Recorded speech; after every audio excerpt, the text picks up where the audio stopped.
Hello, ¿cómo está Las Vegas? And welcome to Chris Garcia, the Conservative American. And I am here today. I'm so blessed to have my good friend Dan McFeters with me.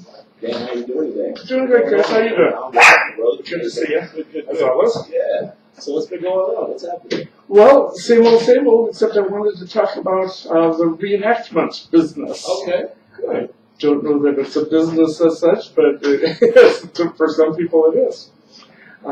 Years ago, I had a girlfriend that dragged me to Galena, Illinois, of all places, to a Civil War encampment where right across from U.S. Grant's boyhood home, which was kind of cool. And that was my first living history experience where I got to talk to Abe Lincoln and watch the Civil War battle and watch the campers. And the thing that blew me away was the smells of the campfires and the cooking. Well, it just hit me like a ton of bricks. Wow. And I said to myself, I got to get into this. I got to do this. And not being into the Civil War, although I am of sorts, but liking the Native American thing more, got into that aspect of it as far as researching and learning. But I discovered that, well, since I'm not Native American, but the mountain man fits the bill, because the mountain man is Indian influence, of course, because they were the first white men to go to the west of the Mississippi and made a difference to history, good or bad, as we have it now. So I got into the history of it, like I say, and went to different living history encampments, rendezvous would be the more common term, even though it's not as correct for in some instances as far as historically what it was. But a rendezvous historically between 1820 and almost 1840 is where the fur trappers would meet in the Rocky Mountains and trade their fur trade goods with the merchants that would come from St. Louis. And the whole reason for trading them was the top hat, believe it or not. That's the reason for Western expansion that people don't realize. Totally serious, dead serious. Because the top hats were made out of beaver furs. The hairs are claws like that, so they stick together. We take the hairs off the beaver, and we can talk more about that if we get into it. But so in Europe, prior to the 1800s, all the beaver were gone. But it was a fashion to have a beaver top hat. If you were a man of wealth and position, you had to have a beaver hat. Consequently, all the beaver were gone, and then same with eastern United States. All the beaver were gone, and you had to head further west. Of course, going west of the Mississippi wasn't a good thing to do because you'd probably lose your top knot. Your top knot being your hair. So that's how I got into the actual excitement of why that all happened.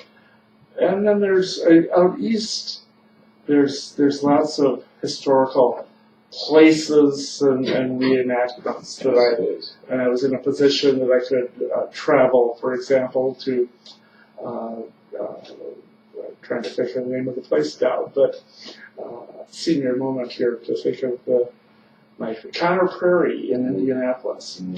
Did the year 1836, and I was enamored with the year 1836 because being from Wisconsin, that was when Wisconsin became a territory, and the fall of the Alamo was in 1836. So we went to Conner Prairie and actually got to talk to people from the time period. Oh, wow. And actually, as part of that, and just traveling around, the first history experience was going to Jamestown, and I was feeling pretty smart about history, and walked in, up to one of the, as I recall, it was a church, and there was a cleric from reenacting from 1700s, and just talking to people. And I thought, well, I can talk to this guy. And he says, where are you from? And I say, Wisconsin. There's no place such as Wisconsin. Never heard of that place because Wisconsin didn't exist at that time. I discovered that I couldn't play with this guy. Right. Because serious. I couldn't think of the concept of the 18th century. Yeah. And that was something. So I promised as I got into historical reenactments that I wouldn't put people in that kind of position where I just had to walk away, which is sad that I. When you went to some of the reenactments, Dan, what struck you? What are the differences in the way that they used to live compared to how we live? Like things that we took for granted or things that you saw them doing that you're like, wow. Oh, well, it's night and day. Of course, just starting a fire with flint and steel and what happened. And again, my initial focus was the fur trade. So just the concept of going west of the Mississippi. That got me, though, into a bit of a rattlesnake, actually, to find out or to want to do that. And I ran into a farmer in Wisconsin, just outside of Milwaukee, that had 14 acres of land that he wanted to rent to me right off the freeway, which some people don't like, but I thought it would be good because people could see the reenactments then. But so I can't, in a way that backfired, but still a good thing. And I decided, well, I'm going to have my own living histories. And as I'm doing all the research and literally going around the country to learn what to do, I'm going to get sidetracked here for a second because, for example, Fort Bridger in Wyoming. Is it in Wyoming? I've been there. I should. I've been to Fort Bridger. Fort Bridger is great. And they have a rendezvous where you reenact that kind of thing. So not only is the fort there, I went there once just for the fort and that part of history, but then I went back again quite a while later to the rendezvous where people come from all around the country, really, and set up their wares and set up their teepees and tents and live like it was 1836 or whatever period that you're representing there. So Fort Bridger was a big one. There were a few rendezvous in Wisconsin that were quite kind of nice, but I see nothing like that in this area. So it would be neat if that interest develops. I wonder if the heat might be a problem for people doing rendezvous and things, but otherwise you have to travel. There's a couple in California. But with this land then that I leased at a very reasonable price, I was able to get some logs and made a log cabin, and that grew into a full-size fort with a couple of block houses and everything, and I had a Pioneer wagon that I had bought. Went to Ohio for a vacation, went past this little antique store that had a real farm wagon. The wagons that went west were farm wagons that they put the canvas on top of, and that's how they traveled.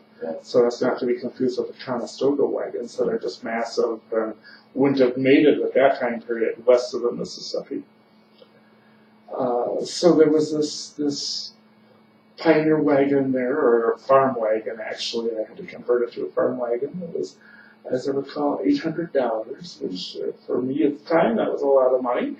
And I talked him down to $700, and I had to go back and get this wagon. So I got a boat trailer that I converted to a flatbed, picked up my wagon, and on the way back, driving through Chicago. And again, this is my first real experiences in starting to make this happen. I had to get gas desperately in Chicago, in a place in Chicago that you didn't want to go, if you know what I mean. So. Yeah, well, you wouldn't want to go there either. I grew up there, so and so I pulled into this gas station, had to get gas, and this old guy comes up, And I'm filling the gas, and he's looking at the wagon, every part of it, everything there is about it. And he comes up to me and says, when I was a little boy in the cotton fields in Alabama, they took me to church in such a wagon with a children. And of course, I'm sitting there bawling like a baby then too, because it was so, he was just transported. And that probably was part of the hook that said, I gotta do this, I gotta transport people to that life, and talk about what happened with those wagons and stuff.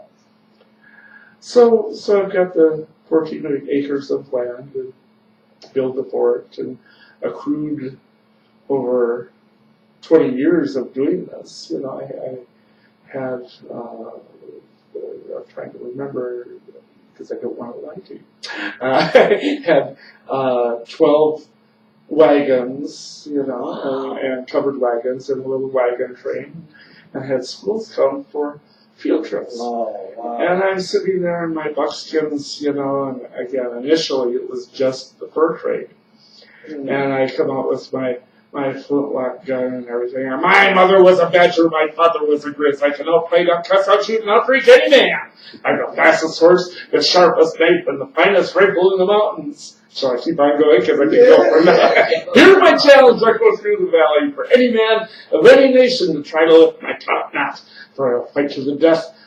For a fight to the death, I ride to trap the beaver and to hunt the elk and to drink from cool streams and to sleep under the stars. I have no road to follow, I make my own, for I am a mountain man. And then I go on to explain the history of everything that's going on. That's good. So it's pretty exciting. But as part of the demonstration, then I would pull out a chest and show them the sinew that you make, thread from the back of a deer, to do that, and all the different things that you carry going into the Rocky Mountains. And then I pull out a rubber snake and I shoot it, and just the theatrical part of it. Some reenactors would not be happy with the theatrics of it, but that's how you keep kids' interest. Right. And so then I tell them,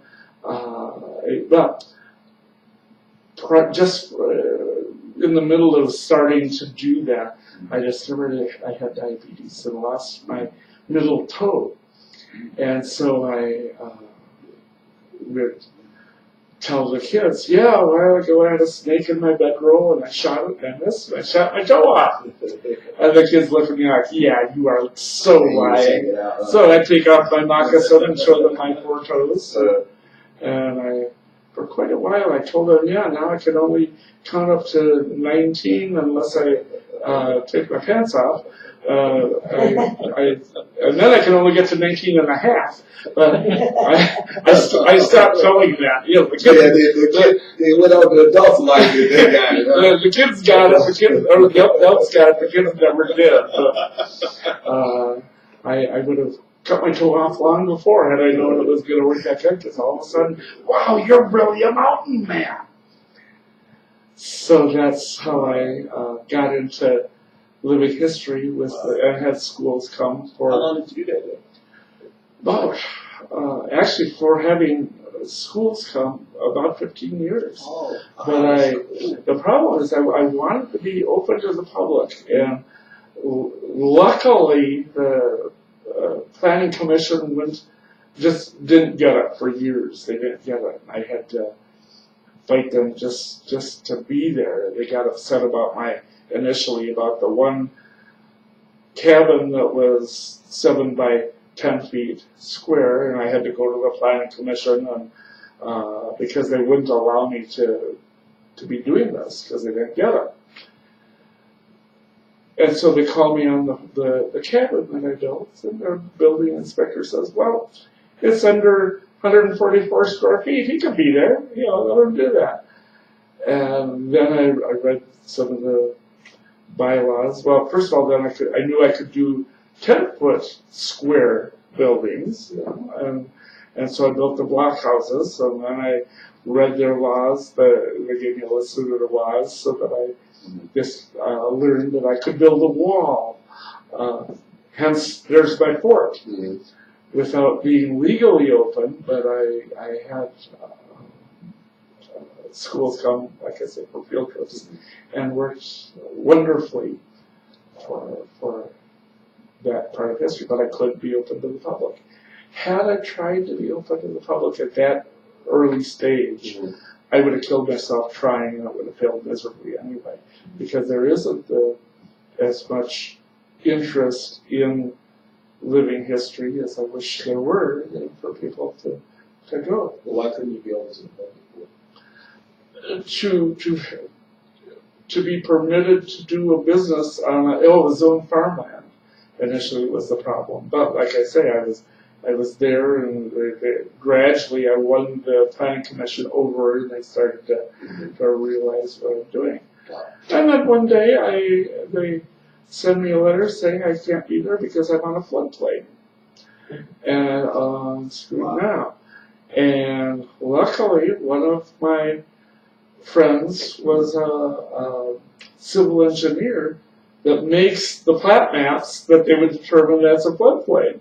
So he comes down, and I proved it was 15 feet above the floodplain. I had to find something else there. So there was always something that they were starting to hassle me on.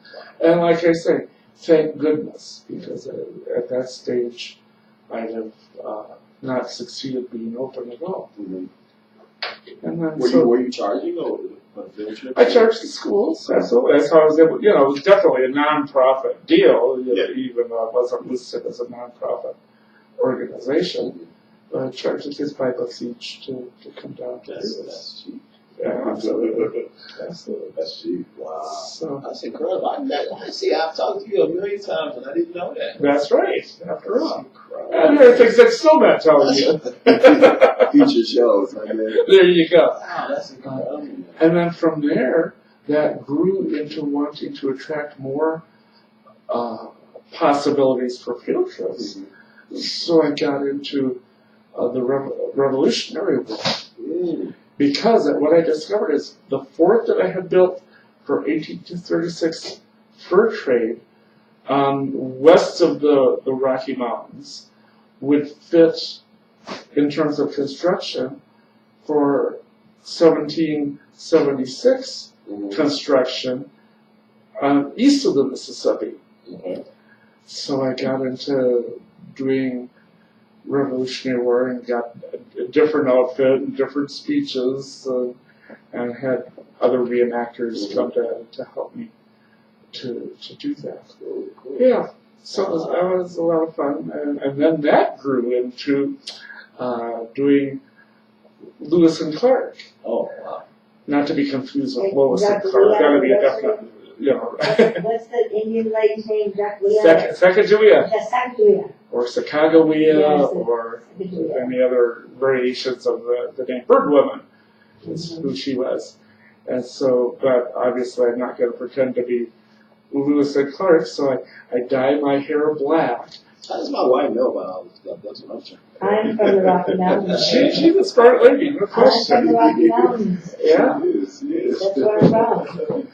So I explained to them that I assumed the character of Toussaint Charbonneau, who was Sacagawea's husband, who. So I explained to the kids that I'm the reason why Lewis and Clark went west. And in reality, he was, because if he didn't have Sacagawea, they wouldn't have made it. So fascinating part of history. Fun to. Did you build most of the stuff yourself then? I did. It was too much time on my hands. Every time I got any money, I found a place that was selling cedar logs for $10 each, for example, the 10-foot logs that I could build, and so everything And you was hand done. build them yourself, huh? And I hand built it all myself, and took several years to get to the end of it. She would have died and went to heaven on that point. That's right. She loves all that kind of stuff. She would have. Oh my goodness. Well, and that's why I like to bring up the possibility for historical reenactments around the country. Yeah. That it's experience. Like if I've you never like really seen anything like that out here. Do they have anything like that out here?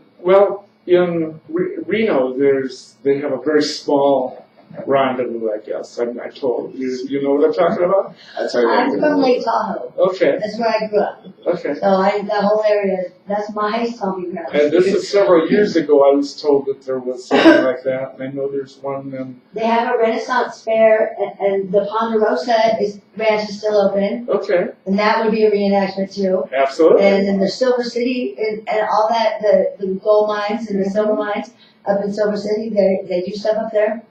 But you have to realize the difference in time periods. Yeah. So I, as a reenactor, get kind of snooty and, I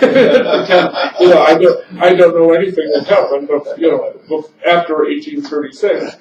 I've had reenactors want to put on a woman, I'm thinking of specifically, that wanted to put on an Annie Oakley costume and a cowboy hat and do 1836. No! That was 1900s. Late 1800s. Oh, okay. It makes sense though, because if you're going to do the time period, you want it to be right. That would be like us. And if you think about the time period, all you got to think about is the further you get to the West Coast, the later in time it is, because it took us that long to migrate over. Right. Wow. That's what it is. That's Yeah, how it and that's happens. why my fort fits in for colonial times, and for Lewis and Clark, the fort fit on the Missouri River, which of course is where they, from the Mississippi, they went to the Missouri and the Snake River and on through. Now, what about even language, Dan? How was the English back then? I know the English was different. Am I correct, or did they speak differently? Well, mountain men had a whole different way of talking because they were usually uneducated. Some of them, Jedediah Smith, for example, was very educated, a Bible thumper. I don't mean that with any disrespect, but most of the mountain men were actually misfits. And that's why they ended up being mountain men, because they didn't stay in society. They went and lived in the mountains alone. That's exactly right. So, and of course, even the mountain men were preceded by the French voyageurs. That actually, and same thing though with the fur trade. The voyageurs from Canada went across the Great Lakes, and so another thing I got into was that of a French voyager. I actually went to northern Wisconsin and bought myself a birch bark canoe that was made by a guy that I saw at the Today Show, actually, which is kind of interesting. Got to go have him build the canoe for me. And then that summer, I had it sitting outside the fort, and a windstorm came and ruined my $1,500 canoe that now to replace probably is $3,000, which is frustrating. But anyway, the Voyager was an interesting phenomenon because, of course, initially we went across the Great Lakes and then the waterways from there. But they would always pick people that couldn't swim, because if the canoe went down, they wanted people that were going to bring their furs to shore. And it was all the company aspect of the fur trade was part of it. How are we doing on time, by the way? We got plenty of time. Okay. Plenty of time. What I wanted to ask you is this, because I would imagine if I do this in a different way, but I would imagine if I really got into reenactment and that became a part of my life, did you stay, you know where I'm going with this, did you stay in character even when you didn't have tours and stuff like that? Did that become, 1 second now. Radio Tribute. I have a question. So, what about the language and the people of the top? Why was their language so different? Say that again. I'm not sure I'm understanding. Say that again. The South, like the Southern Bells, where they were, where the cotton farms were, why was their language so different than everybody else's? Well, the accents from the different parts of the country. So when these people went west then, They certainly, you had people that spoke only French going west, and then they had to assimilate with the Indians because they were on Indian land, of course, and the chances of survival going west of the Mississippi initially were pretty bad. Most mountain men that went west of the Mississippi didn't come back and lost their hair and their legs. But if you had something to trade, the Indians were excited because about trading with the white man. And I use that term incidentally to call white men going west of the Mississippi does bother me. Because that implies there's a difference in a person just because of their skin color. So I like to explain that Jim Beckworth was one of the most famous mountain men who was the son of a slave in the South and went west and ultimately became a Crow Indian chief. Wow. Turns out he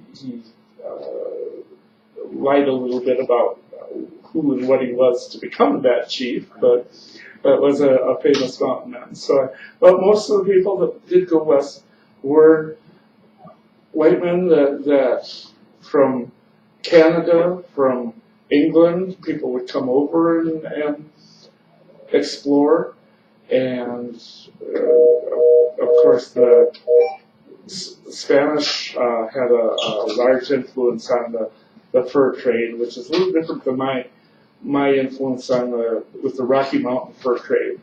The Taoist trade was a bit of a different thing. Not different, but a different course of study than I do. So, what a phone call, sorry, but did you stay in character then after? To answer your question, I wasn't psychotic about it. Because you'd have a problem if you did, I think, because I was, when people weren't there reenacting, I was studying and building and learning, and I did cheat a little bit. I wanted the fork to look real, but if I could drill a hole and put a leg screw in and cover it with a dowel so you couldn't tell that it was held together without dustwood, I would do that. Did you have fellow people that would come on to your property and see if you were keeping to the the ways of that time period? Did they look at your stuff and say, "Oh no, that's not right"? And there were lots of people would come onto the property that was pretty well hidden, but it's amazing. People that came onto the property, welcome or not welcome. Oh wow! I got a nice article in the paper, and this guy, and I had a teepee, because I'm doing Rocky Mountain fur trade. Mm-hmm. So in the picture that they put on the paper was a teepee, and this guy from University of Wisconsin-Milwaukee that had written a book, John Boatman, that was his name, mm-hmm. calls up, just yelling at me. There were no teepees in Wisconsin, because there weren't. Teepees are Plains Indians, and so he's chewing me out for being incorrect, and finally, I'm not doing Wisconsin. And we kind of hung up friends, but it was just amazing how adamant he was that I was in Wisconsin. I had to be doing, nothing else existed but his point of focus. Yeah. So did I answer your question? Maybe not. You said you didn't stay in character all the time. Well, when people came, I was in character, and I'd usually. Because I know some people that do. Some people take it very seriously. Oh yeah. And that's the way they live their life now. Right. They never. Yeah.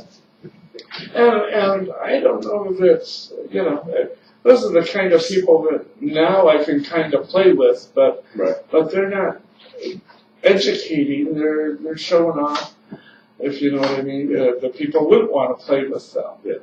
So I kind of decided I didn't want to be that person. Did you have any battles on your land? Did you reenact any? Well, remember, it was just for kids, especially for revolutionary experience. The kids wanted to do a battle, like I'm going to do go bang bang bang. Right. It just wasn't right to do so. Yeah. Did you used to go to any reenactments where there were battles that took place? Because I've always been interested in that. I never went. I've always wondered like what it would be like, just the sounds and just to see it in a.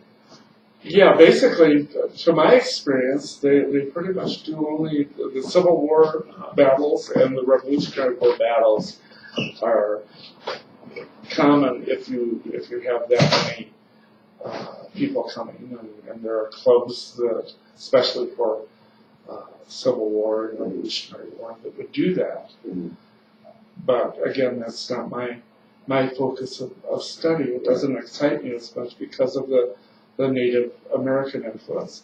So I can teach people how to start a fire with flint and steel, and how to set up a teepee, and everything else. And I talk about the way the white man decimated the Indian, really. I do work that into my presentation, that it was a mistake, and the reason why the Indian had anything to do with the white man was because they wanted the metal knives and kettles and things that the white man had that the Indian did.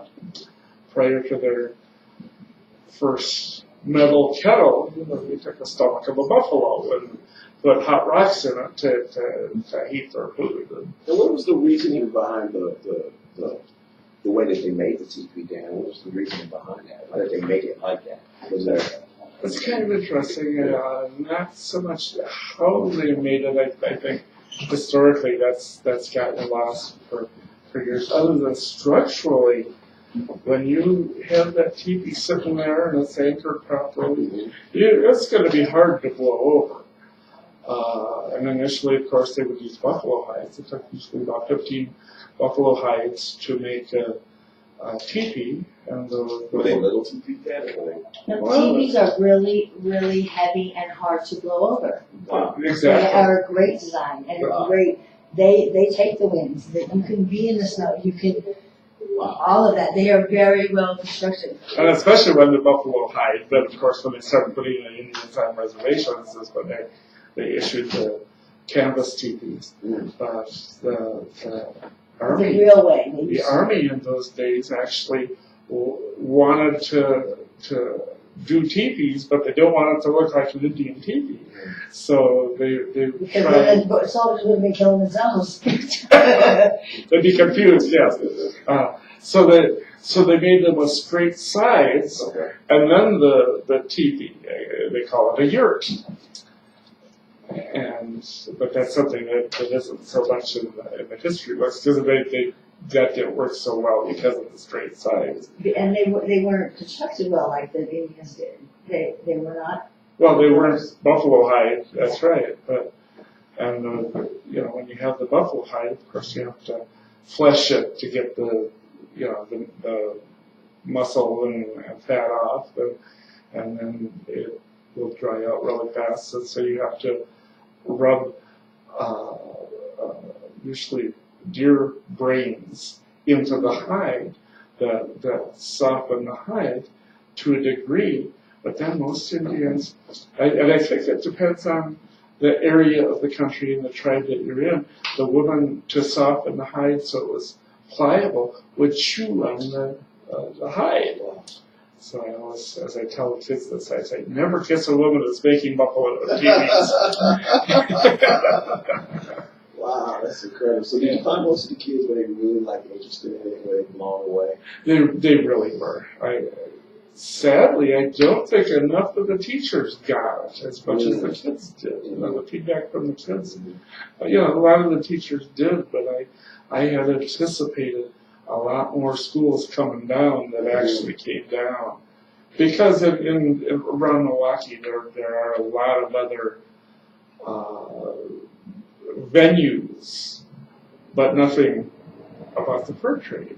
So they would go to the first schoolhouse, for example, and that was their field trip, and say, oh, well, we did this, so we can't go to see here. So I was teaching stuff that was so curriculum based and everything else, but a lot of them, it just didn't fit into their itinerary, which is pretty frustrating. It is, and it's happening all over the country, man. I think that's what our kids are missing, man. I remember when we were younger. Well, I might be a little younger than you, just a little bit. But you remember all the field trips you used to go on. No, you remember all the field trips you used to go on, man. And just little sites, things that just out of the way. I'm from Illinois, you're from Wisconsin. There's so many little sites that nobody would think of that you used to go to, little side field trips, and it's so curriculum based today. They don't allow these kids to go and see stuff like that. And that's okay. I was careful to become curriculum based, but still give them the real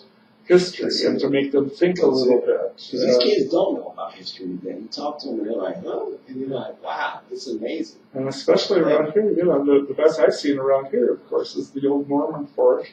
That's after my time period. And I do plan on learning more about the Indians here, and all of my living history paraphernalia is back in Wisconsin right now, and I'm anxious to bring it out here, and hopefully I can go to schools and do some education, not with the fort, but I can set up a TV, for example, but I do need to be more articulate about the Indians around here, which were Apache derivatives. Who were the tribes in Wisconsin? Chippewa, Winnebago, the Sauk, and several others actually. But as the Sioux Indians then went west, they talk about the invasion of the white man taking Indian lands, but for example, the Sioux did that going west of the Mississippi and became Western Indians and Lakota Sioux. So most of the tribes back then, how did they? Were there a lot of warring factions back then between different tribes? How did they solve most of their problems that they had? Because they went to war amongst each other. Big time. There was more of that going on than history really talks about. Absolutely. Because it's a different thing. Because I know it's the same. I mean, when people talk about the African slave trade, well, it was so many of those African warlords and leaders got rich off the slave trade. It wasn't white people didn't get all boats and tackle people and that didn't happen. They had them there waiting, tied up to go. But those people got rich, and they still do to this day. So I've always been fascinated about that because I always make it seem like everybody was peaceful. Everybody wasn't peaceful. The tribes fought each other, and there were big wars and all that kind of stuff. And it was always over territory because when the tribes grow, right, then there's not enough food because like every tribe lived differently and ate different food and had different like the kind of food that they ate for the area they were in. Otherwise, they wouldn't survive. So they were fighting to survive. Is the bottom line. That's a good call. What was the food, the diet, and stuff like that back then? Well, maize, which is corn, of course, that came from Mexico, and that went further. But and pemmican, which is ground meat and fat. A lot of the amount of fat is just amazing in that diet that they use to hold the smashed up meat together. Delightful stuff. And the Indian diet was actually not too pleasant, to be honest with you, as far as what it all was, but they dealt with what they had. And the same way with the mountain men, they would, often, you go west of the Mississippi, and first time you're dressed in your nice canvas pants and your leather shoes and your cotton shirt, and that first winter, the stitching in your shoes rots away, and all of a sudden you got no shoes. The canvas rots away, you got no pants. Your shirt rots away, you got yourself a naked mountain man. You never want to see a naked mountain man. And actually, I make it as a joke, but it's actually blows me away because as they're hunting the beaver, which was the reason why they would deal with the Indians, they would relied on the Indian to teach them how to get the sinew to make the stitching for their deer hide, for example. And the influence and things that they had to learn from the Indian was pretty phenomenal. Now, did the U.S. government at that time, did they give incentives for people to go west of the Mississippi to? They give that. Did they give? Well, not so much west of the Mississippi at first. To my time period, it was Indian country, pretty much. Period. And so ultimately, of course, when they took away put the Indians on reservations, and then broke every treaty they ever made, then that's where they started to give land. But initially, the motivation was more pure for the beaver. But again, they killed more and more beaver, and the Indians thought that was not a problem because they could trade a beaver hide that cost them nothing, and they could get a cattle out of the deal, for example, because that was the mode of currency. They sometimes called the beaver hides hairy dollars because that was the rate of exchange.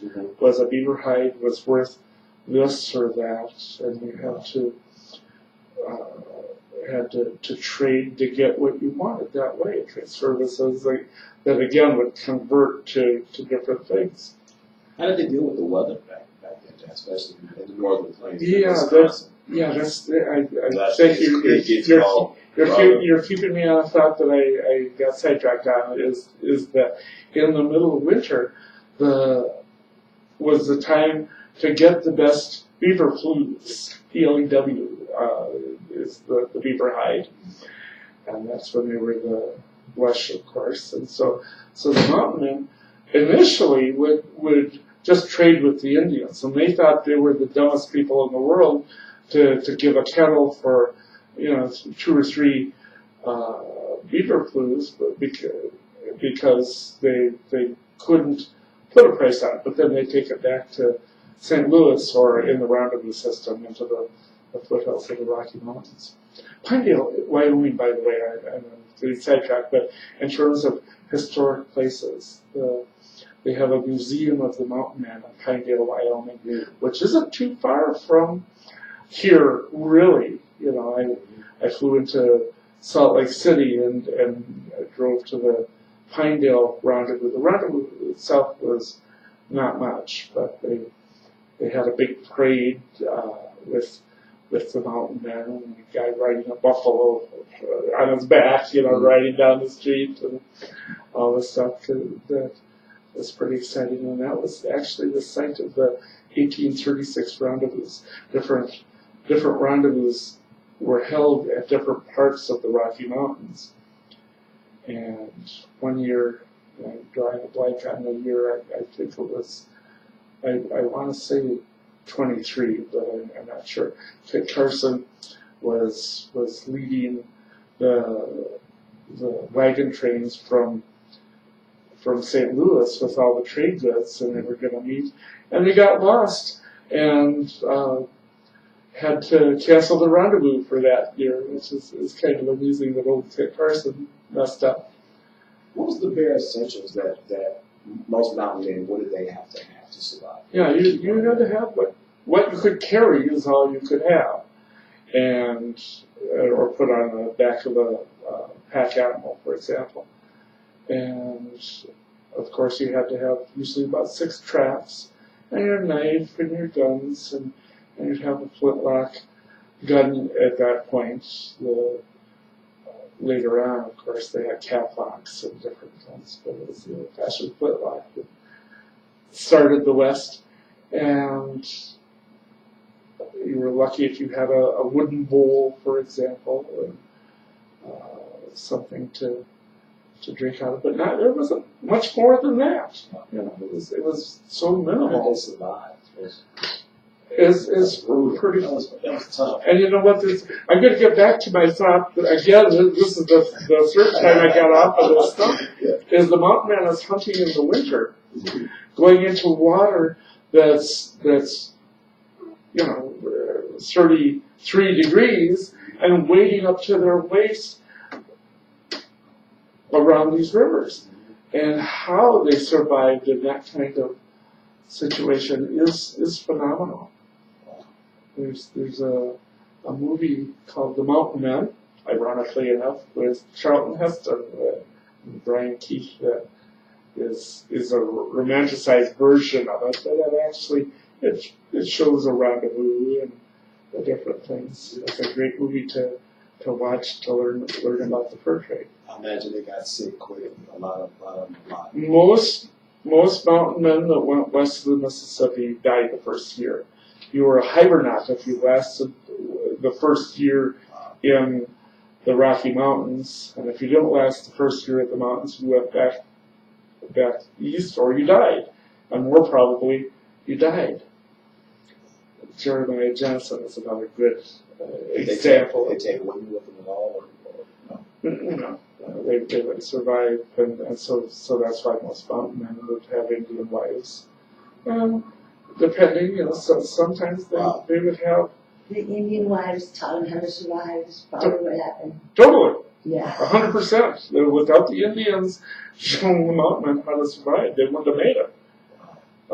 That's why they went with their nice, canvas pants and everything else. But unless they showed them how to make the thread to hold stuff together and things like that, which is all due to the Indians. A lot more Americans than a lot of native blood running through. Oh yeah. It's, just about every mountain man and voyager that went had at least one Indian wife, sometimes two, sometimes with different tribes. Each would have a wife in the different tribes. And being a woman in those days, Indian or not, was not a good thing, because they were the pack animals of the day. I was going to ask you, what were the laws back then? I mean, what was the rule of law back then? Well, there were no laws west of the Mississippi, exactly. But the women were property, right? Totally. Yeah. Totally property. Wow. And yeah, just there's a lot of. See, so don't get upset. I'm already upset.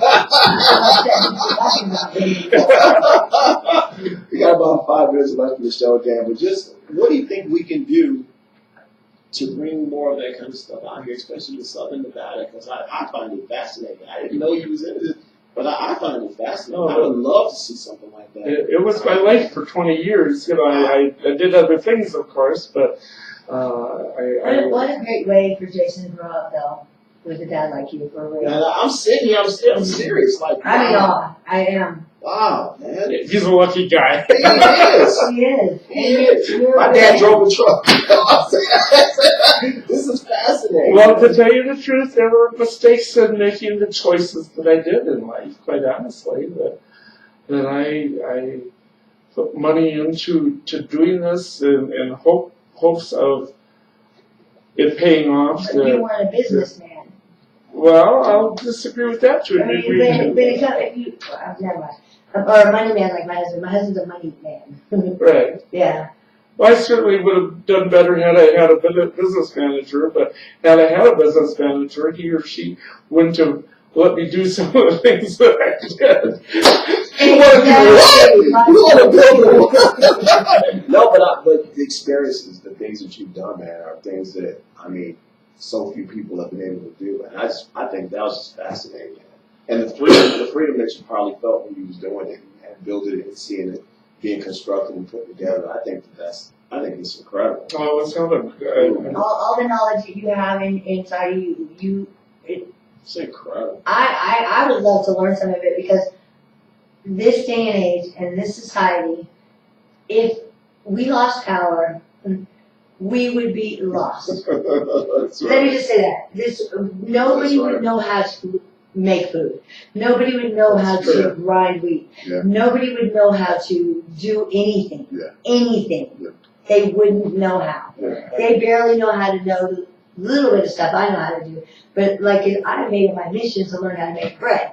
but I don't know how to make the yeast to make the bread. I still need that from the store. So, you know what I mean? So I would still be best. Yeah.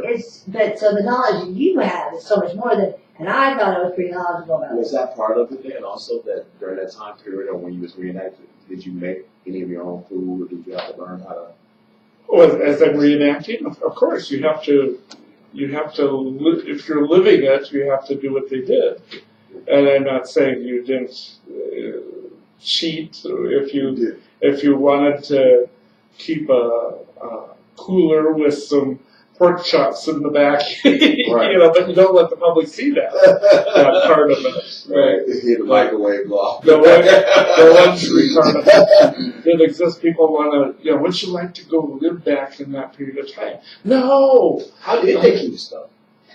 Preserve stuff. Well, Keep that whole. it's best to keep it underground or let it sit in the river. Dry it. Or get it dry. But there's a lot, and the waste was unbelievable. But people would eat rotten meat. Mm-hmm. You know, and when you went west of the Mississippi and you find you're starving to death, you eat the laces off your buckskin shirt, for example, and everything had a purpose. The laces, for example, off your shirt and around were there to drain the water when it rains and keep you from getting as soft as if you didn't have that. But The Indians were the smartest when it came to all that stuff. it's just unbelievable, and it was the Indians that taught the mountain men and the voyageurs how to do that. And they learned it from their sacred places. Wow. They learned it from what? Their sacred places, all you need is have sacred places. And this is my belief. This is not fact. Is I believe that there's portals from other dimensions or whatever. It comes to this earth and shares their knowledge with people. And I think the Indians were one of the people that shared that with. Well, That's my They opinion. do believe believe it. that. They do believe it. They do believe it. A lot of them believe in star people and came to help them and teach them a lot of stuff. So Another interesting point about the teepees that Just like the pyramids. Yeah, but I have a problem with going to rendezvous and there are white guys that reenact as Indians, for example. I don't have a direct problem with that, but I'll explain in a second. But the teepees, for example, I had a shield that I explained from the standpoint that nothing can penetrate the shield, not a bullet, not a knife, not a cannonball, nothing. And of course it's just made out of deer hide. Same thing with the teepee. But it is painted with symbolism that the Great Spirit would give to them to protect them. And so I will not paint a teepee because and the reason why I have not a good attitude toward reenactors that want to become Indians is because you're getting into Native American religion.